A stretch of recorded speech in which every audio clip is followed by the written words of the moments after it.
Hello everybody, this is Yakov Fein with Farata Systems. We are continuing our Java lessons, Java video tutorial, and today is unit number 6, lesson number 6. We'll continue working with Swing. While doing that, I'll introduce you to the concept of inner classes, a little bit, just a tiny bit of HTML, and we'll go over the outdated technology called Java Applets. Also, at the end, I'll show you how to configure a server inside Eclipse. We're going to be doing Apache Tomcat.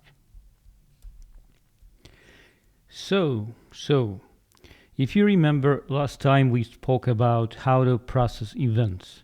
We need event handler, event listener, and there's a bunch of interfaces in Swing that can process events depending on what kind of events you want to process. If you want to listen to window events, there is a window listener right over here.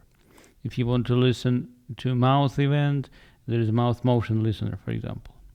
We tried only the action listener, right? We were catching the button clicks with one action perform method to implement. But let's look at this one, window listener. As you can see, this interface includes how many? 7, 8, or 7 methods to implement. Wow. But I would want only to catch events when the user is trying to close the window, right? I just need window closing event. Maybe I want to give a prompt saying, dear friend, do you want to save changes or something like this? Do I have to implement all of the other methods which I don't need really? Yes, you do, unless you will use a trick, so-called window adapters or Swing adapters. This would be more accurate. If you would be going like we did last time, you'd need to say that your class implements a window listener, and in there you would need to write all 7 methods, but 6 of them would be empty, just curly braces open close. Only one of them would have some code. This is not our way, and this is not a Java way. In some cases, you can do something different. Java Swing has so-called adapters. Whenever there is a listener interface which has more than one method, remember last time, action listener had only one method. But if there is a listener that has more than one method to implement, Java Swing has so-called adapters. For example, there is a class called Windows Adapter. What they did was they created a class for you, and they implemented there all, in this case, 7 methods. How they implemented? They just wrote empty methods in there, and they call this class Window Adapter. So, if you will decide to write your own listener or processor, event processor, name it whatever you want, but if you will extend that class from Window Adapter, you already have a situation when all these methods are implemented for you, correct? So what's left? You just need to override the method that you want to really implement. So if in your class, my window processor that extends Java Windows Adapter, you will write a method with the same signature as in the superclass, and you name it window closing, you're technically overriding that method, right? So you don't need to implement any other methods anymore, right? Let's take a look at slide number 2. Imagine going back to our example with calculator. If you have a calculator class and you will be using that my window processor class from the previous slide, this one. If you will be using this, if you will create an instance of this class, and if you will give this class to the method add window listener on calculator, right? So it'll know that your calculator class or object will know that whenever Windows event happens, whenever in our case we care about closing the window, go and give this MW a holler. Tell him something's going on. And this window closing event will be called. This is a callback, remember? And your code will be executed. Maybe you will give a message, dear friend, you haven't saved changes or something like this. So this is an example of the case when we create a separate class just for processing events. Technically, this is what it is, right? We created this class just to encapsulate, to wrap up one method, technically, window closing. Right? That was the only reason. Unfortunately, in Java, up till version 8, which is about to be released, there were no other ways. You cannot just pass a method for processing. It has to be wrapped inside something else, inside a class. So technically, our class myWindowEventProcessor has only one method.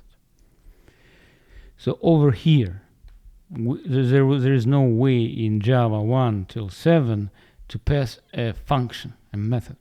It's changing in Java 8 with introduction of lambdas. With introduction of lambdas, you would need to wrap up the function into a class. You would be able to pass a function. But we are not there yet. Now, let's take a look at another topic in Java, which is called inner classes. Why I decided to talk about inner classes while we are talking about Java Swing and GUI interfaces, you'll see in a minute. There's a reason for that. And the reason is, no, I'm not going to tell you now. Let's look at the inner classes for now. On the left-hand side, you see there's a class text. This class text calculate texts somehow, but if a guy from Mafia will come to calculate texts, we want to optimize this text just a little bit to make it less. If Tony Soprano comes in to our text office, H&R block, for example, then we'll do a little optimization for the text. And check this out, the red one, the code in red, text optimizer, it's a class. What's so special about this class?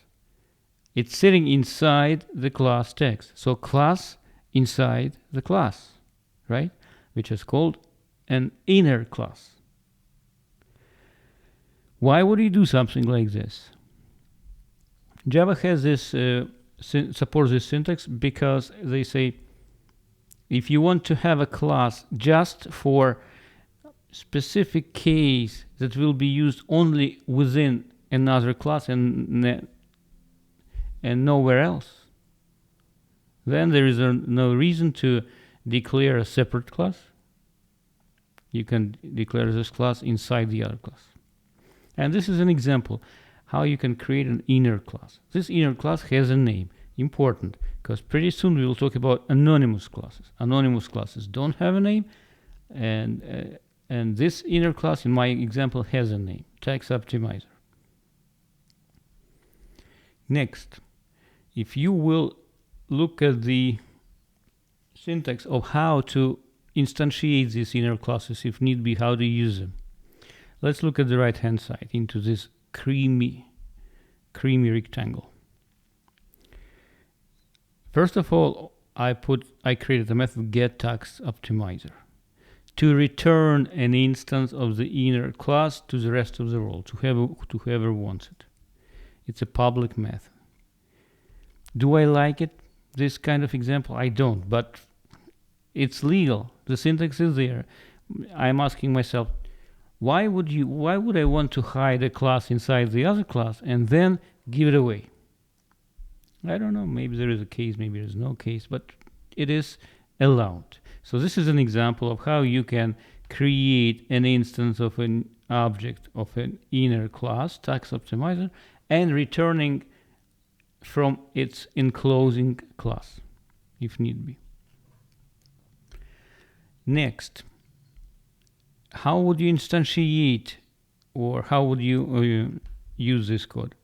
For example, text t equal new text, then you declare a variable of type of the inner class. Look at this on the left, text.textOptimizer, and then you call the method t.getTextOptimizer. Then you can call methods, like in this case, for example, set tags code, on the inner class.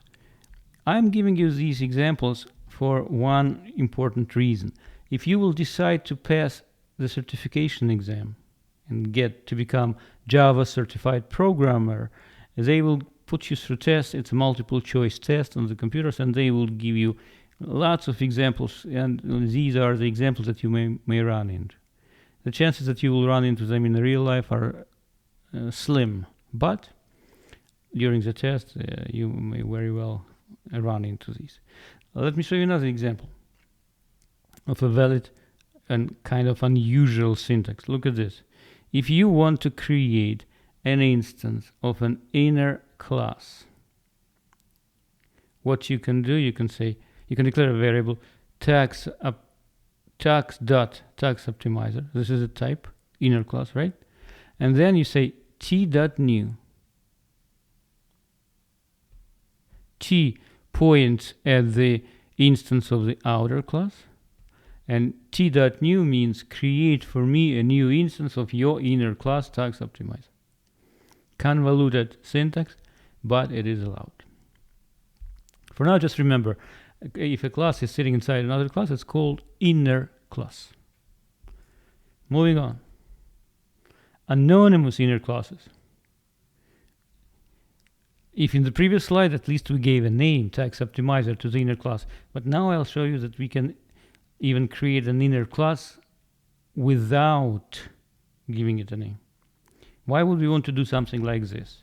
It's a typical situation in dealing with event listeners in Swing. Let's do it slowly.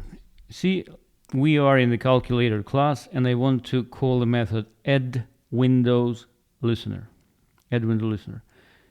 on this class, on calculator. So what do you expect to give to this method? Let's go back a couple of slides. Look at this. We are expected to give an instance which implements Windows listener, or maybe extends from Windows adapter, right? This is what it is. On this slide, number 3, we pre-created this class and actually pre-created the object. Remember that? Again, this was the class, extends Windows adapter, right? And we created this instance and gave to add window listener. It was done in advance. But what's over here? Now you will see how using the inner classes, anonymous inner classes syntax, you can do everything on the fly. So you just start writing in the class calculator this dot add window listener, and over here on the fly, look at this red piece, you just create a new anonymous new instance of the anonymous class, so to speak. You're saying create for me now new window adapter. There won't be a name of this class. It'll be kind of a subclass of window adapter. And in there, override for me the method window closing. In this case, what I do in there, I just say system exit. I don't even ask the dear friend, maybe you forgot to save changes. So what I do over here, inside the parentheses of the add window listener, which expects an object that is either window adapter or implements, or an object that is implementing a window listener. So on the fly, I create this object. So technically, if we are sitting in the class calculator, this piece in red is an inner class. But since we didn't even name it, it's an anonymous inner class. So we create an instance of anonymous inner class to be used just once in here when we add window listeners. Nowhere else we will need to work with this class directly. That's why we don't even bother giving it a name. That's the story with anonymous inner classes. We are moving to Applets, but to summarize it, just remember that in Java you can create a class inside the class.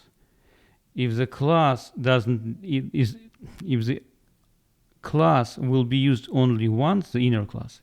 You don't even need to bother giving it a name. You can create such class on the fly. The reference, no, not the class, the object. The reference to this object will be passed to whoever needs it. In my case, it's a method add window listener, and it'll be used. One more thing to remember. If you have a class inside the class, the compiler, Java compiler, as an output will create two classes. One of them, in our case, this would be calculator.class, and the other one, say we have only one inner class. If it's an inner anonymous class, this will be calculator dot, I think, $1. $1. Should I have more than one inner class like this? Maybe I would need to add another listener and so on. It would be numbering all these anonymous classes sequentially. One compiled class would be, the file would be called calculator.$1.class. Another one would be calculator.$2.class and so on. If the inner class has a name, then the compiled class would have like a double name divided with a period.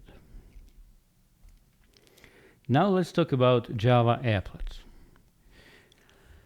I've been teaching this class many times, and I kept carrying on and on and on these slides on Java Applets, but mainly just out of respect to this technology who used to be useful some time back. Unfortunately, it's pretty much useless now. But for just to keep the course structured and to give you some historical perspective, I decided to still keep these slides in the lesson.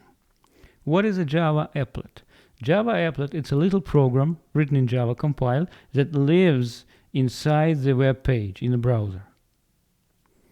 Actually, back in '95, this was how Java was introduced to the world.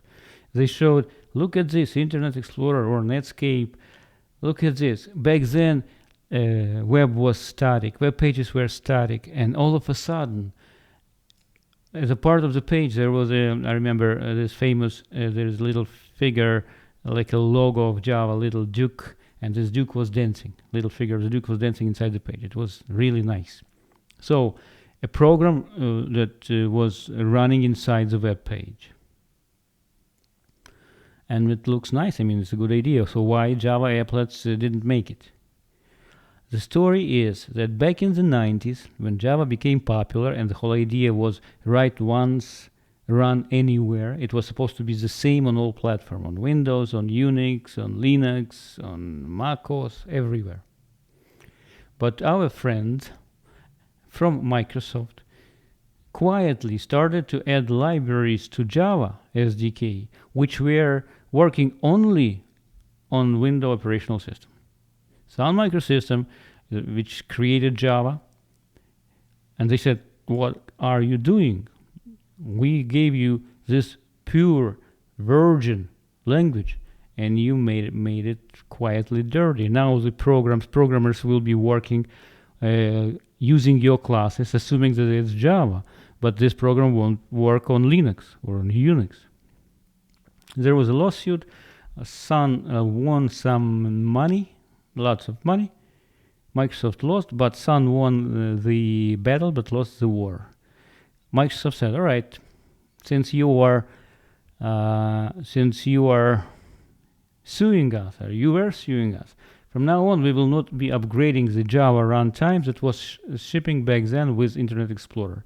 Internet Explorer browser was dominating back then in the 90s, and technically this meant the death to Java Applets. Of course, you could say the user can always upgrade this Java runtime that's supposed to be running inside the browser. But unfortunately, Sun Microsystem never get to do it nice and easy. Like, for example, Adobe did with Flash Player. With Flash Player, it's also a virtual machine, right? It's a runtime that runs inside the browser. But Adobe managed to do it seamless. If the user doesn't have Flash Player of the right version, the user will see a question, do you want to upgrade it? One click or maybe two clicks and it's done. But with Java, it's not that easy. If the user, a truck driver from Alabama, for example, will open up the web page and the Java Applets is a part of this page, and if this truck driver from Alabama doesn't have the right Java runtime installed on his machine, then he would be seeing tons of scary messages. Something about security, and something about that this program can damage stuff on your computer, and it may never end, and it may never finish. And what will this poor truck driver from Alabama will do? He'll say, the hell with these Java applets. I don't want to go to this site anymore. So if, for example, if I would enter the office of Joe Bezos, the creator of Amazon, Amazon.com, and if I would tell him, Joe, why do you need that HTML? Let's just create the front end of Amazon.com as a Java applet. Joe he'd give me a look like as if I'm crazy, and he would be right. Who can risk the business by introducing Java applets which have tons of problems? Tons of problems. So Java applets exist somewhere. Some people use it.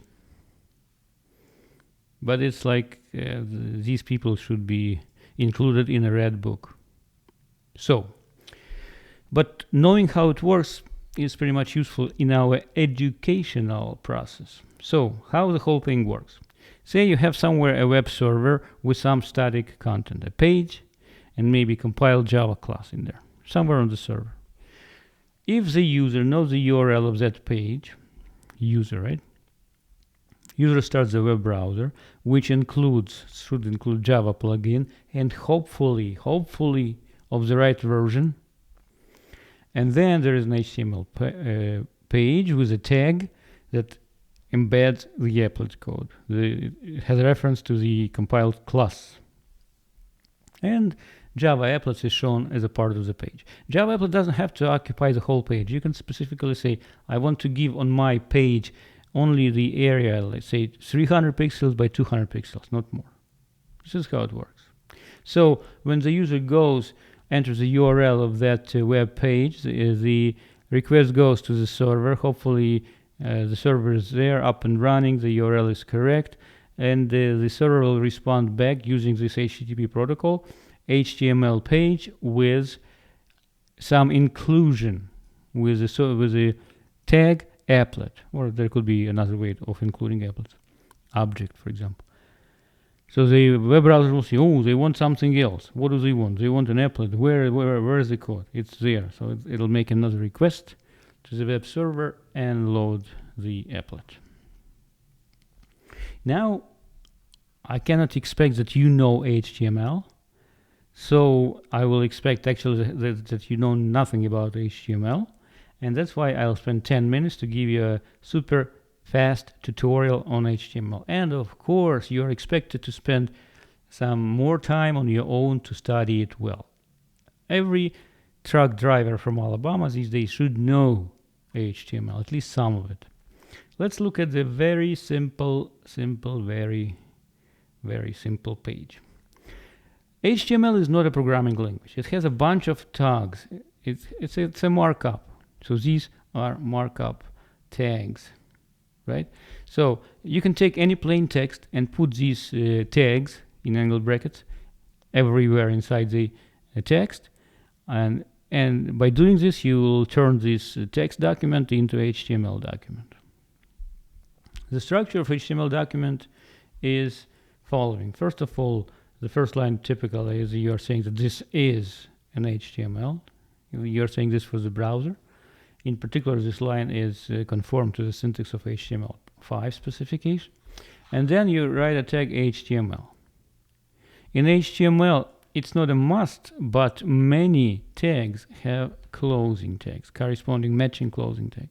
As an example, the whole document starts with the tag HTML, and it ends with /HTML. This slash means closing tag. HTML document is typically divided into two sections, head and body. Head is typically the place for metadata about the page. In there, maybe you will put a link to a CSS file. Styles are there to make your page look stylish. In this case, I have a title of the page. This will go onto the window bar up on top, my first web page. And whatever you put between body and slash body is going on this white area, which is your web page. So in this case, the user will see my tic-tac-toe applet is coming soon. The text in the white space, and the title bar of the window will read my first web page. Let's look at more complex. It's not that complex, but still more complex than the previous one. Let's introduce some more tags. BR, line break. HTML, unless you will put specifically line breaks, it could be BR, or maybe there is a tag called P for paragraph, start a new paragraph. If I wouldn't put this BR, then this text in the meantime would be shown right after the text in my tic-tac-toe applet is coming soon. Why? You can say, I put it on a separate line, but HTML prescribes that web browsers or whoever else parses HTML should ignore spaces unless the user will specifically, unless the document includes specific instruction, do a break over here, line break. BR. Now links, right? Hyperlinks are also pretty important to know.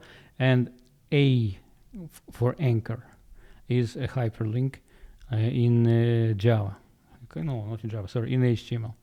So you open up angle bracket A for anchor, and this tag A has an attribute, href, right? Href, it's a reference. So basically it includes the URL that the page should refer. So in this example, I am referring my site. I have a site where I record audio podcasts about life in the United States of America. These podcasts are in Russian, so unless you know this language, you won't understand. But I put a link to this site, and it says Budam's podcast. Budam is my nickname over there for these audio podcasts. So what the user will see on the page? The user will see my tic-tac-toe applet is coming soon, and on the next line it'll show, in the meantime, listen to Budam's podcast. And this Budam's podcast will look like a link, this in blue maybe, or with underscore, and you will click on it, and if the user will click on it, then whatever the URL is shown over here in this href attribute will be opened. The page will be opened. See, now this was a more complicated HTML document. Not that bad, right? And finally, to finish our tutorial on HTML, if you would have an applet, then you could add this applet tag. You would need to say, where is your applet?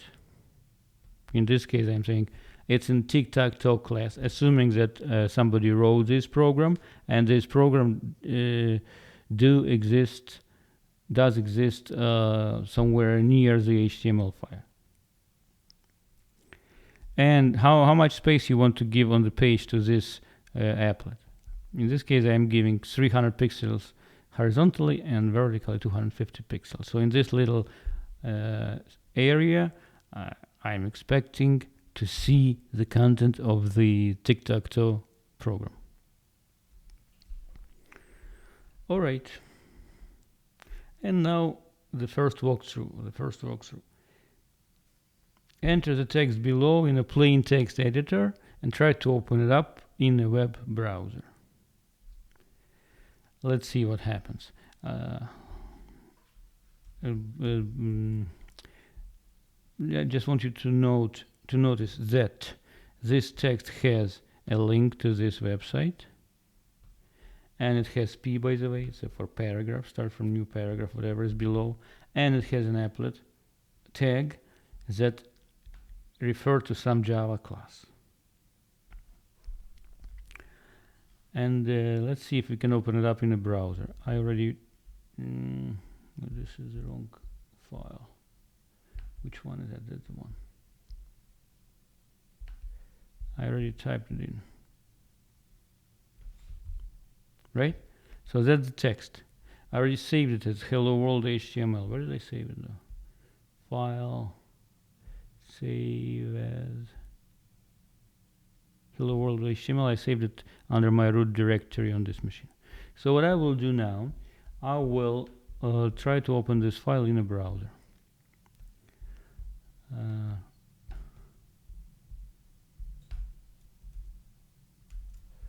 Okay. All right. I have two screens, so I'm using the menu file on the other screen. File, open file in Chrome web browser. In this case, I am here on here. Hello world HTML. Open. See, that's my file. Hello world HTML. This Chrome on Mac OS figured out that Java is required to display something on this page. Of course, I know that. Problem installing, the problem would just begin if I will go this route. I will not. So my Tic-tac-toe applet is coming soon. In the meantime, listen to Budam's podcast. I click here and it brings me to that page, right? If I'll go back, so the link works, right? The link works, but if I'll go back, check this out. This is the area where the applet's supposed to be loaded, but obviously the class wasn't there. The Java is not configured, so the page doesn't look good. But that's exactly the output that I was expecting you to see.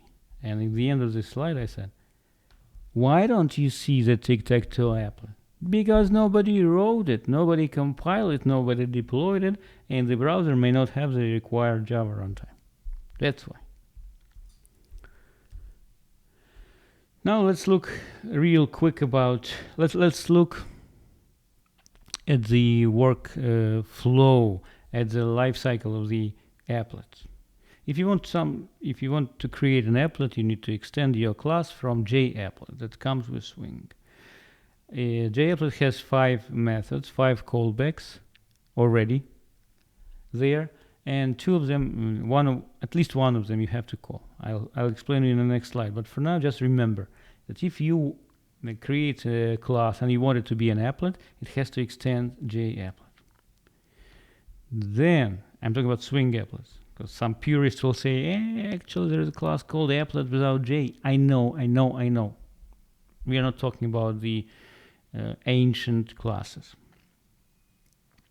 So, when you extend JApplet, you need to override at least one of the 2 classes, either paint or init. These are callbacks. You will never call them. Java doesn't have main method either to start, but one of the 2 should be there, either paint or init.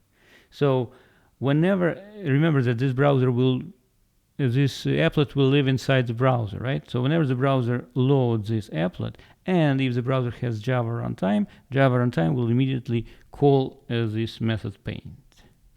The method paint will be called, and the Java runtime will give a reference to this area where the applet is supposed to draw or output text or render anything else. So if we just want to say hello world, well, we would be calling on that graphics object the special method called drawString. System out println won't cut it. So we say hello world and do this starting from a point that is located 50 pixels to the right and 100 pixels down from the top left corner of this area where the applet is. What are the callbacks? What are these 5 callbacks that applets usually or may have? As I said, init. Init is a method that runs only once when the applet gets loaded first. It's like an analog of constructors. in regular classes. But this code will be called only once. So if you believe there is something that your applet is supposed to do or prepare once and forever, then put it inside the init method. If you want to draw stuff on the screen, go ahead and do it over there. But keep in mind that it'll be done only once. The method paint will be called, again, it's a callback. You will never call it explicitly. It'll be called on your applet by the Java runtime, which is sitting inside the browser. So paint method is called when the browser believes that it needs to repaint the area completely where your applet is, or maybe partially. Imagine that the user left this page, went to another page, and maybe comes back. Or the user is looking at another window and covers the applet partially. So all these are examples when the paint callback would be called. Start and stop. Start method is the place where you would put something that should run only when the applet is active. Imagine that you want to create an applet that shows a nice clock. The clock is ticking every second. The clock is making a request to the CPU asking, what time is it now? What time is it now? What time is it now? Every second. And it changes the position of the hand on the screen. What if the user will decide to go to another page in the browser?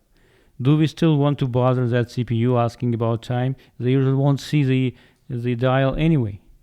So in that example, you would put the code under the stop method, which will be called, by the way, whenever the user leaves the web page.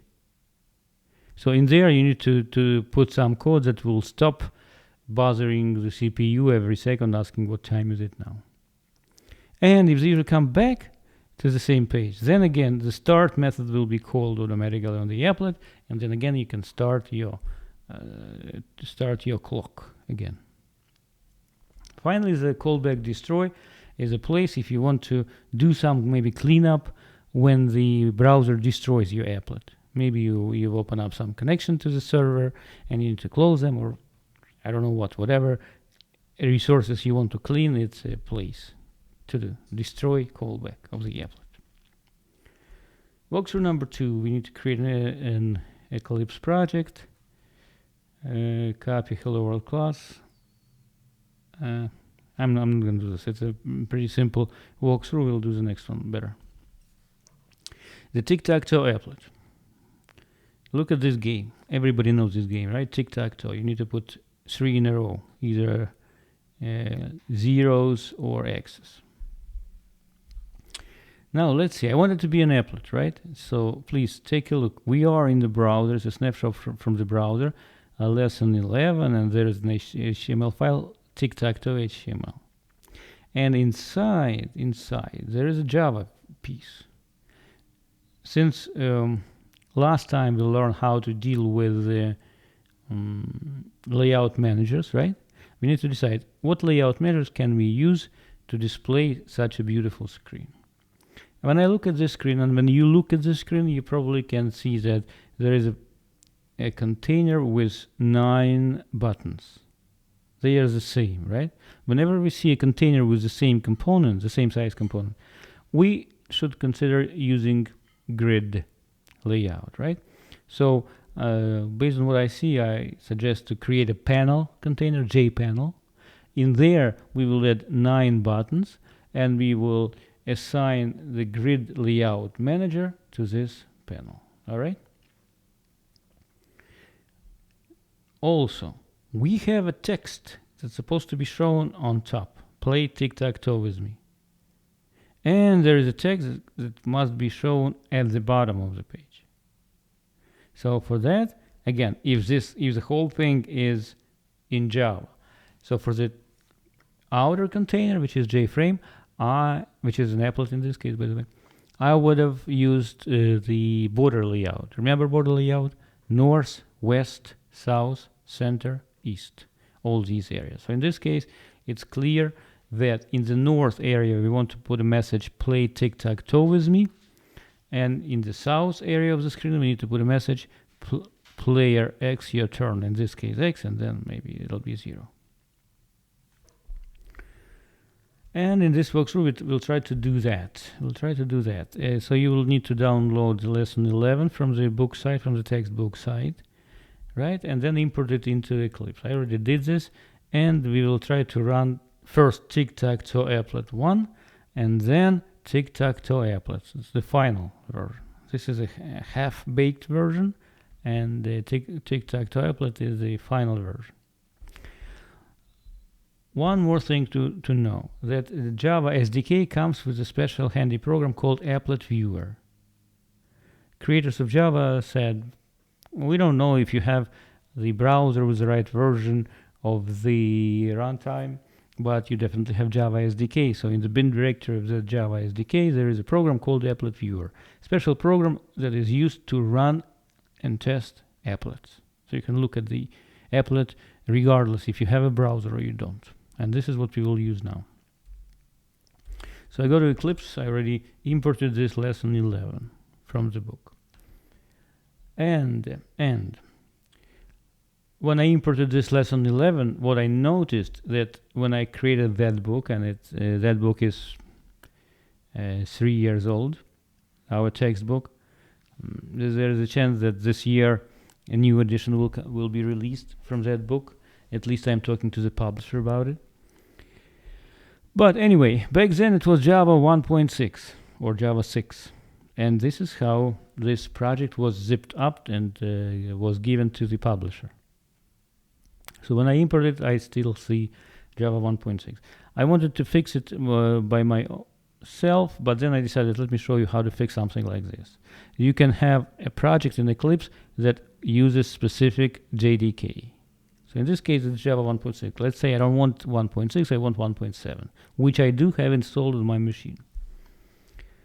So how to do something like this? You click on the project in the Eclipse, right-click, Properties, Java build path, Libraries. See that? It says JRE of version 1.6. I don't want it. Click on it and remove. But I do want a different one. Add library. Which one? JRE system library. Fine. Which one? Workspace default, which I have. Yes, that works for me. Otherwise, you could have selected it from here. This is what I want. Finish. See now? It says 1.7 and the update 51. See, now we change the JRE used in this project. Anyway, let's look at the code. Tic-tac-toe Applet 1. That's the code, right? Extends JApplet, as I said. It has a whole bunch of buttons, right? The init method of the applet calls init components. We just create components in there. A panel. See, not nice. And this is the older version of the panel. It's a AWT version of the panel. It should have been JPanel from Swing. Anyway, I will not change it. It works.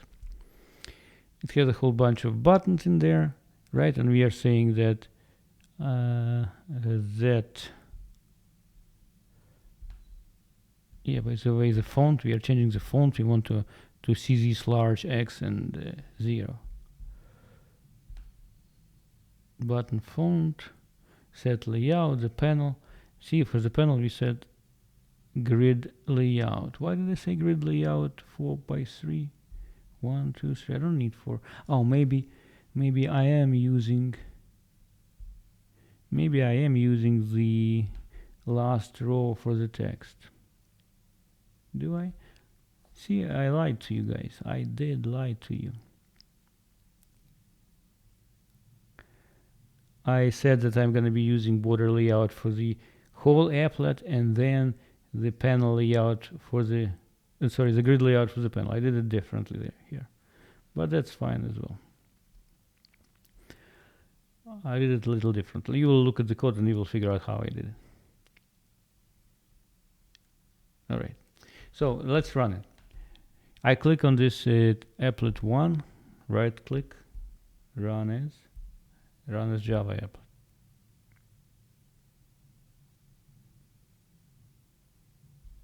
It started right there. See, nothing happened. It doesn't work yet, but at least it looks like something. See, in this case, in row number 4 of the grid, I just put player X, your turn. Kind of lame, but it works. Okay, now the other applet. Let's look at this one. Tic-tac-toe applets, extends applets. This one has business logic. The game implements mouse listener. So what do we got here? Again, the same thing. We have a whole bunch of buttons, label for player number and panel. All right, init components. See over here, this is wrong. How could I miss that? It's a old panel. All the buttons, we are adding listeners now, right? We want to react on the button when the user will click on the button. Now we set the font for the buttons. Layout is grid layout.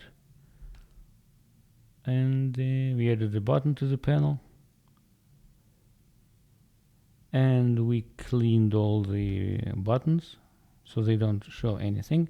When the user will be clicking, it'll be displaying either X or 0. Over here there's some logic to figure out who is the winner. It's a dialog box, pop-ups showing congratulations, you won, and so on. When the mouse is clicked, we do some testing, and we figure out what do they click, position, set player name, and we call a method check for winner. By the way, please pay attention. Starting from line number 135, we have a whole bunch of empty methods. Why? Because we had to implement what? Mouse listener. And mouse listener interface defines several methods, right? I cared only about the mouse clicked line 120, but I didn't have a choice. I still need to implement the rest of the methods defining the interface. Could I use over here adapter, mouse adapter? No, I couldn't. Why? Because my class already extends an applet, and Java does not support multiple inheritance, and you cannot just say extends applet and extends mouse adapter as well. Doesn't work like this. In Java 8 there is a workaround, but I don't want to confuse you that much. And find 3 in a row. Check for winner internally method. It calls the method find 3 in a row. Where is it? Check for winner. It's over here. 106. See, it tries to find if there is 3 in a row, maybe 3 in a row X's, right? It calls the method find 3 in a row. Find 3 in a row, it's very simple. You just try to check if the button 1, the text on the button 1 is the same as the text on the button 2, and the button 2 is the same as the text on the button 3, and it's not empty, then we assume that 3 in a row, or vertically, or diagonally, like at the end, for example. If the button 3 is the same as button 5, and button 5 is the same as button 7, and if they're not empty, then it means that diagonally they are the same. So these are AND, logical AND, right? 2 ampersand. There is a this is AND. There is in 1 ampersand in different versions. I read in the book about it. This is logical OR, 2 vertical bars, or there is 1 vertical bar. It's just a little bit different. So anyway, this is the code of the game. Let's see if it works. Tic-tac-toe applet. Right click. Run as. At this time, Eclipse starts for you applet viewer. Remember that. Applet viewer. That's how I applet. See? I put X here, and then I may believe the second player is stupid and he doesn't know where to put this 0. Player X won. Congratulations. Beautiful game, isn't it? Now, look at this example, and I will use it as an opportunity to tell you how not to develop UI.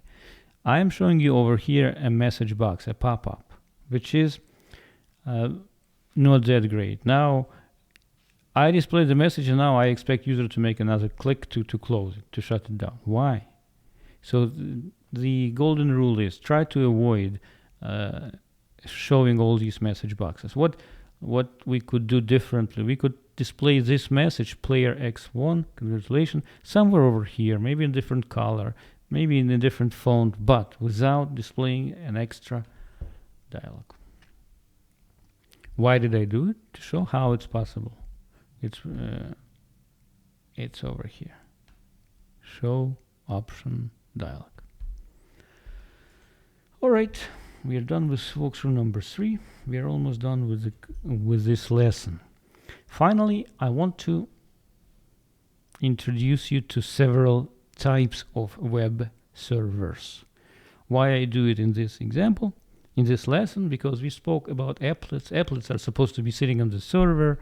The user goes to the browser. The servers serve the web pages and potentially applets.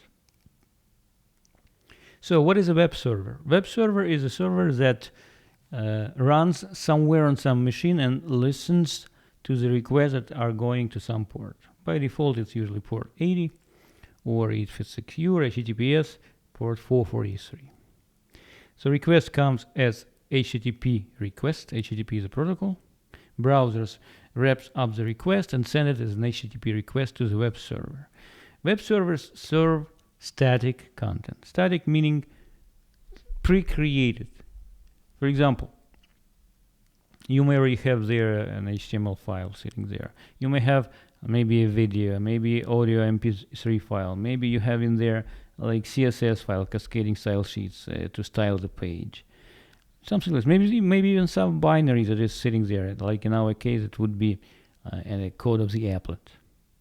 But the point is that web server does not run Java virtual machine in there, or maybe some other virtual machine. Web server just serves the content that was already pre-created.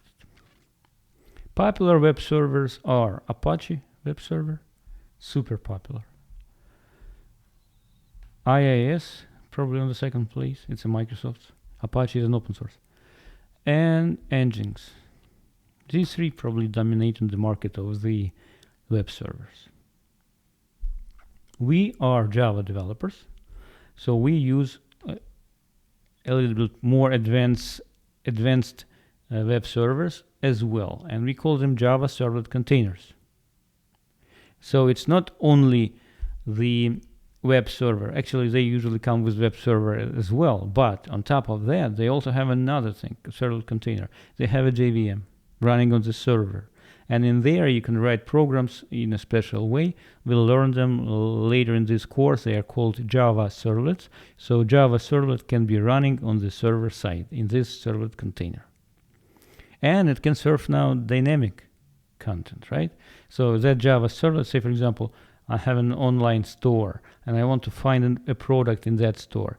A web page, HTML page, has a field, search field. I entered find me books which have love in the title. I press search. The request goes to the servlet. Servlet runs in the JVM, in its servlet container. Maybe it'll make a request to the database. Database finds the book. Servlet brings them back, prepare a nicely formatted web page, and send them over via web server to the user. The browser receives the HTML page, but that HTML page was not static. It was prepared on the fly by the Java servlet in my scenario. So that's the difference.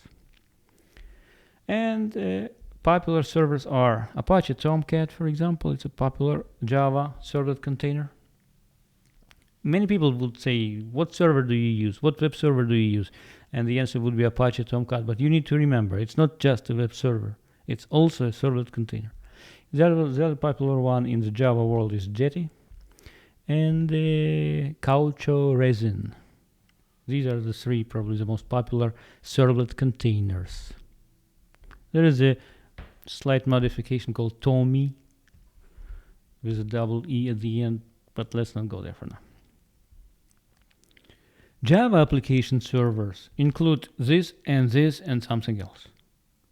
So they do include web server, they do include servlet container, and they include another container for implementing business logic. For example, you can do it using Enterprise Java Beans container or EJB container. Also, application servers implement all specification, all technologies that are described in the specification of Java EE of the whatever version this server supports. In this course, we're going to be using application server called Glassfish from Oracle. It's an open source application server that is also a reference implementation of the latest specification of Java EE. So we're going to be using Glassfish 4, which implements Java EE 7. So popular web servers in the industry are WebSphere. There shouldn't be space over here. Wildfly, also known as JBoss. It used to be called JBoss. Now they renamed it. No, they want to brand stuff differently. So Wildfly is a open source application server from JBoss. WebLogic is an application server from Oracle. Again, this is a commercial one, but Glassfish is free forever, open source, and so on. So these are the ones. And finally, there's one thing that I want you to do at home. I will help you out a little bit now, but I want you to do this at home. I want you to download Apache Tomcat server for now, and I want you to configure it in Eclipse. So you can start it, stop it, maybe deploy programs in there without the need to leave Eclipse. How to do something like this? First of all, you need to download and install Apache Tomcat 7 software. Since it's a Java, it was zipped up, and if you will go to this website, you will find in there a whole bunch of so-called binary distribution. You need a core binary distribution for your operational system, whatever you use, like Windows, Mac OS, Linux. Download it and unzip it. When you will unzip it, you're done. The installation is done of Apache Tomcat servlet container, version 7. And when you download and install Apache Tomcat, you're not expected to use any IDE. They didn't create a Tomcat to be run only inside the IDE.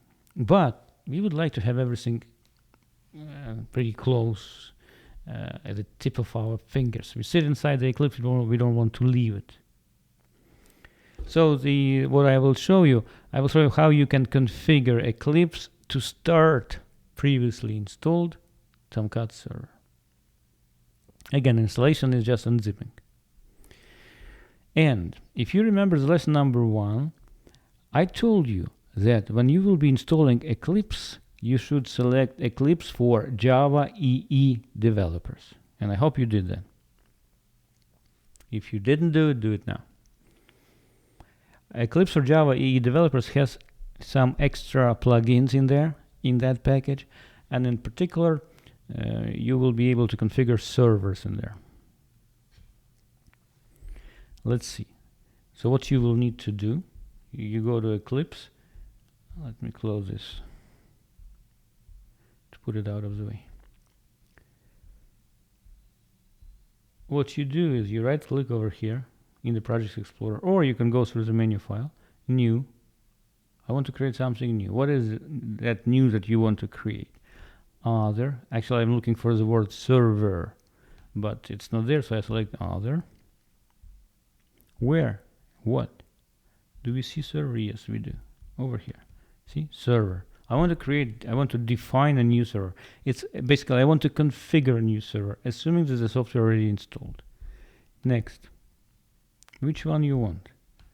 See, it offers you a bunch of servers already, but if you don't see yours, and then you can click over here. For example, WebLogic you don't see over here. You would need to click on download additional server adapters and find it there. But with Apache we are fine, we see it over here. I want Apache 7. How do you want to name it in this configuration in Eclipse? Localhost, that's fine. The host, I mean, it'll be hosted on my machine, right? That's why localhost. What do you want? What the name you want to give it? That's fine. I don't want to change anything. Next. Do you want to deploy something in there? By the way, if I would have some projects prepared to be deployed under Java application servers, they would be listed over here. But I don't have anything installed in this workspace, right? That lesson 11 has Java applets. It's not something that specifically need to be installed under the servlet container, right? Under Tomcat. It's not needed. So yeah, I said finish. See, we got these servers over here, Tomcat, and also we have it over there. So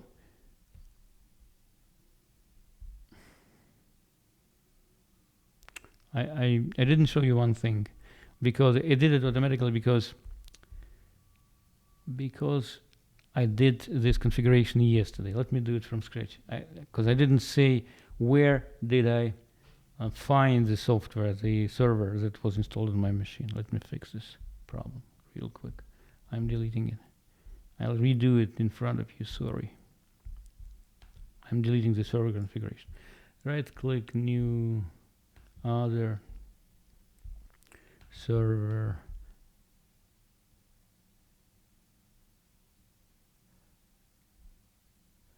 Yeah, this is correct. Next. There was a place when it was asking me where is your server. Why it doesn't ask me now? Let me change it here. Initially, when you will be doing this, you won't see over here Apache Tomcat version 7. Initially, it'll ask you to tell Eclipse where exactly is the software, right? So I already did it yesterday, that's why it doesn't ask me. But in your case, it would. So you would need to click on the button Browse, and you would need to find wherever you have this Apache Tomcat. You will download it and unzip it in the folder, right? So you would need to find this folder on your disk and select it. In my case, it didn't ask it because I did it yesterday. It knows about it. So in your case, you will need to, it'll ask you where it is. Anyway, so I configured it. It's not running now. Right click, start. I'm starting Tomcat without leaving Eclipse, right? It started pretty fast. You go to console and you see that it started. It'll be listening to port 8080 for the HTTP requests. See, it started in 500 milliseconds on my machine, like half a second. If I want to kill it, I can kill it like this. No, this is a console, sorry. Yeah, I can, but I wanted to show you a nicer way to kill it. Again, let me start it. Started, right? If I will right click and select stop, it'll be stopped. If I would have some programs, for example, Java servlets that were written to be deployed on as dynamic web project, I'll show it to you not today, maybe 8 lessons from now. Then I would be selecting add and remove, and I would select a project which can be deployed. But now I don't have anything that can be deployed under the servlet container. That's all. I guess that's all for today. Actually, no, I wanted to tell you something else, I guess, right? These steps number 4 and 5. Let me show you something else. When you configure Tomcat or any other server, Java server, application server, Eclipse tries to keep configuration and deployment directory locally under Eclipse metadata. But if you want to do deployment right there under original installation of Tomcat, in this case, you need to configure that. Double click on Tomcat. And let's see. When you double click on it, you will see its configuration. In particular, this radio button over here, it says, it's a default. It says use workspace metadata, doesn't modify Tomcat installation. It says basically, since you are in Eclipse, deploy everything in the Eclipse directory separately And if you will be starting the server from Eclipse, it'll find it. But if you want to work on a real installation, that directory where you unzipped the Tomcat, then you can select this radio button and say, yes, no, I want to use original one. Now, in which folder under Eclipse? By the way, this is a place where original Eclipse was installed. In which folder? By default, Eclipse, no, not Eclipse, Tomcat deploys their programs and Java programs under the folder Web Apps. Eclipse deploys them under the WTP Web Apps. So if you want to deploy it under Tomcat and under the standard folder Web Apps, you change it over here. And then see this little asterisk? It means that the configuration is not saved yet. Click on this button or Command S. Now we save this configuration. So now, if you will create programs for Tomcat, they will be deployed under Tomcat. Not under Eclipse, but under Tomcat. Alrighty, that's probably it. Actually, I ask you to do something else. I ask you to write hello world, like walkthrough number 1, and from there to take the and deploy it under Tomcat installation under Web Apps root directory, and try to open it up in your browser, which may or may not work. Why it may not work? Because your browser may not have the right version of Java runtime. I don't want you to fight with it.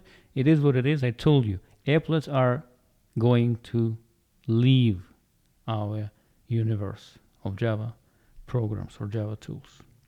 So don't spend too much on it, but try to play with it. That's all.